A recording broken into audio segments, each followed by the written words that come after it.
নমস্কার, কেমন আছেন সবাই? প্রিয়া কিচেনের নতুন ব্লগে আপনাদের স্বাগত জানাই। আজকে আমি পোস্তর একটা নতুন রেসিপি করব, যেটা খুব কম সময়ে হয়ে যাবে এবং গরমের জন্য খুবই উপযোগী। তার জন্য আমি আলুগুলোকে ছোট ছোট টুকরো কেটে নিয়েছি। দেখুন কিভাবে কেটে নিয়েছি ছোট ছোট করে। ঠিক এরকম সাইজই করতে হবে, না বেশি ছোট না বেশি বড়। মিডিয়াম সাইজের আলুগুলো কেটে আমি রেখে দিয়েছি। আপনাদের ফ্যামিলি মেম্বার অনুযায়ী আপনারা পোস্ত আলুটা নেবেন। আলুগুলো ধুয়ে নিয়েছি। ধুয়ে আমি এটা কুকারের মধ্যে ট্রান্সফার করে দিচ্ছি। কুকারে এটা সিটি দিতে হবে। আমি আলুটা দেওয়ার সময় কিন্তু কুকারে কোনো নুন দিই না। আপনারা চাইলে নুন দিয়েও সেদ্ধ করতে পারেন। আমি নুনটা পরে দেবো। সব আলুগুলো কুকারের মধ্যে ট্রান্সফার করে দেওয়ার পর এবার আমি এর মধ্যে দেবো পরিমাণ মতো জল। জল কিন্তু খুব বেশি দেওয়ার দরকার নেই, আলু ডোবা জল একটু হালকা দিলেই হবে। আমি জলটা দিয়ে এবার কুকারটাকে চাপিয়ে দেবো গ্যাসে সিটি দেওয়ার জন্য। এটাকে আমি লিডটা লাগিয়ে দিলাম। এবার আমি দুটো সিটি আসার জন্য অপেক্ষা করব। দুটো সিটি হয়ে গেছে। সিটি দেওয়ার সাথে সাথে কিন্তু আমি এর মধ্যে থেকে প্রেশারটা রিলিজ করে দিয়েছি। সিটিটা মানে খুলে আমি আলুটাকে বার করে নিয়েছি এবং একটা ফুটো থালায় ঢেলে রেখেছি। দেখুন আলুটা কীরকম সেদ্ধ হয়ে গেছে। খুবই গরম, হাত দেওয়া যাচ্ছে না। আমি কেটে দেখিয়ে দিচ্ছি। দেখুন কীরকম সেদ্ধ হয়ে গেছে আলুটা। এরকমই হয়ে যাবে। কুকারে কিন্তু দুটো সিটি দেওয়ার পর রেখে দিলে আলুটা কিন্তু অতিরিক্ত সেদ্ধ হয়ে যাবে। সেটা কিন্তু হলে একদম গলে যাবে, খেতে ভালো লাগবে না পোস্তটা। এইভাবে আলুগুলো যেন গোটা গোটা থাকে অথচ সেদ্ধ হয়ে যায়, সেই পজিশনে রাখতে হবে। এবার আমি কড়াইটাকে গরম করে নিয়েছি, গ্যাসে চাপিয়ে দিয়েছি। কড়াইটা জলটা শুকিয়ে গেছে। এরপর আমি এর মধ্যে দিয়ে দেবো ওই সেদ্ধ করা আলুগুলো। এরপর আমি এর মধ্যে দেব কিছুটা জল। আমি জলটা দিয়েছি আলু সেদ্ধ করার যে জলটা ছিল, গরম জল, সেটাই দিয়েছি। কারণ এখানে ঠান্ডা জল দিলে কিন্তু কুকিং প্রসেসটা কিন্তু স্লো হয়ে যাবে, সেজন্য গরম জলটাই দিয়েছি। এবার দিয়ে দিচ্ছি আন্দাজ মতো নুন। যতটা আলু নেবেন সেই আন্দাজ মতো নুন দেবেন। এখানে আমি 50 গ্রাম পোস্তকে একদম মিহি করে মিক্সারে বেটে রেখেছি একটা কাঁচা লঙ্কা দিয়ে। আপনারা চাইলে ঝাল খেতে না চাইলে লঙ্কা বাদও দিতে পারেন, আর অতিরিক্ত ঝাল খেতে চাইলে একটার বদলে দুটো তিনটে লঙ্কাও দিতে পারেন। এবার চামচে করে আমি পোস্তগুলোকে দিয়ে দিচ্ছি।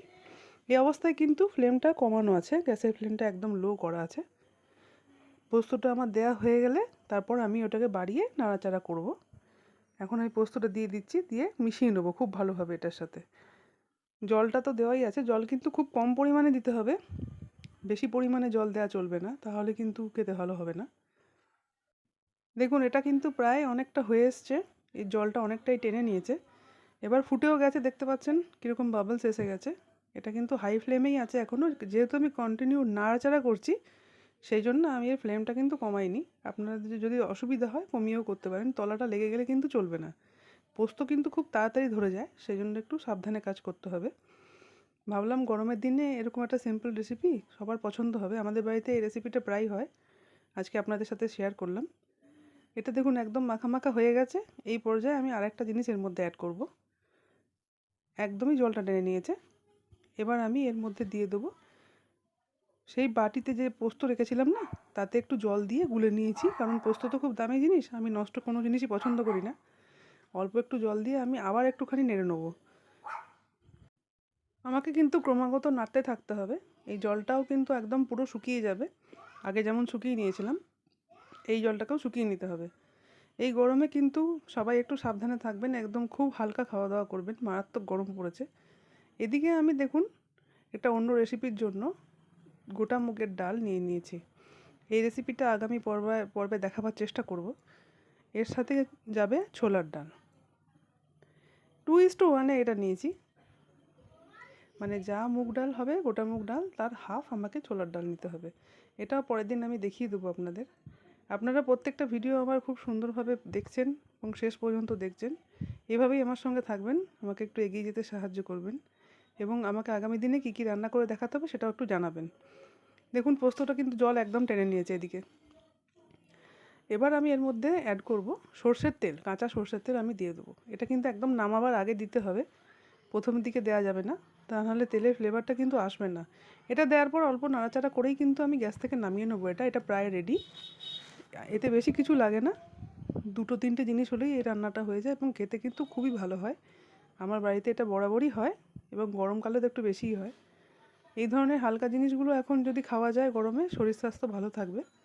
সেই জন্যই আপনাদের সাথে শেয়ার করলাম গরমের রেসিপি হিসেবে।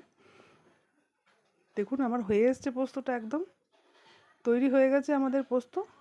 আলু পোস্ত রেসিপি আমাদের এখানে এই পোস্তটা খুব চলে। আপনাদের ওখানে পোস্তর কী কী রেসিপি চলে আপনারা কমেন্ট করে জানাতে পারেন। দেখুন পুরো রেডি হয়ে গেছে খাওয়ার জন্য এবং সার্ভ করার জন্য।